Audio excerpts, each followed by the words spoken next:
Right. Thaicom was one of the first satellite operators to embrace HTS technology.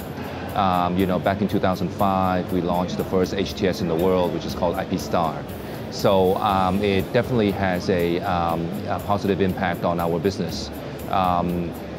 Moving forward, there's been a lot of changes in the expectation of the consumers, and so therefore we are going to take the next leap forward in our HTS strategy.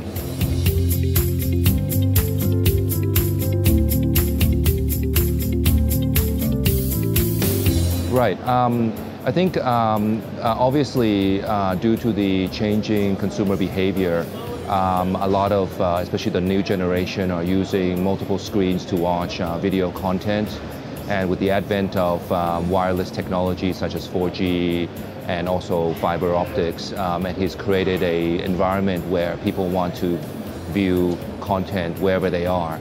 So as a traditional provider of linear TV through satellite, we obviously take this into consideration and try to adjust our product offering to have OTT as a complement to our core business. For example, we provide both multi-screen and second screen services to our content providers.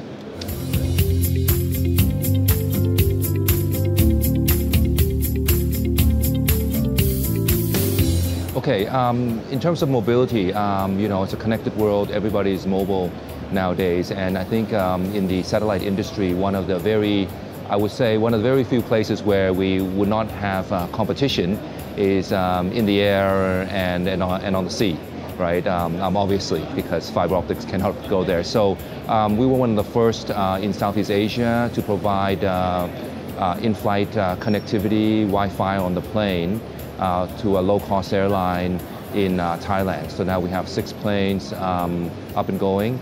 And this is the first step in providing value-added services to the mobility business.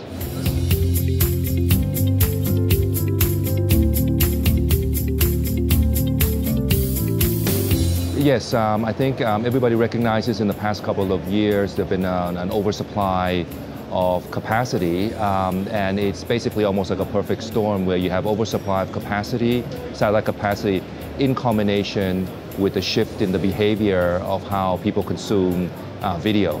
So these two forces have created price war in many places in the region.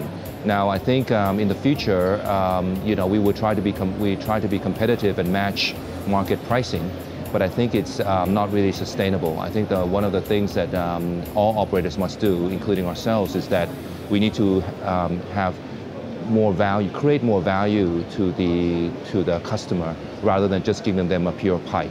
Because otherwise, if everyone is selling below cost, it's not a sustainable business. So I think the competition in the future now is how do different operators differentiate themselves to provide unique value to the customer, and that's where we will compete.